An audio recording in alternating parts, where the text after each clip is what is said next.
Ayan guys, welcome again na naman sa aking mini vlog at gagawa tayo ng tabola. Sairan food ito. Salad siya guys. Syempre, ayan, ikakat na natin ng maliliit ang ating cucumber. At syempre yan na nga guys, nakat na natin yan. At syempre, isusunod natin ang ating kamatis. Wag nyong kakalimutan dahil pinaka main din yan.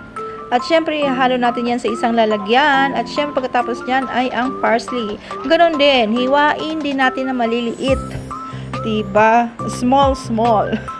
At syempre, ihahalo rin natin yan sa isang lalagyan. At syempre, ito ay burod. Tatanggalan natin ng tubig, syempre, at ihahalo rin natin ito. Dahil yan ang pinaka main ingredients, guys. At huwag kalimutan ng lemon, tapos vinegar, and syempre, ang oil. Diba? Yan ay nagpapasarap. At syempre, halo-haloin. At muntik na makalimutan, wag mong kakalimutan ang itong salt.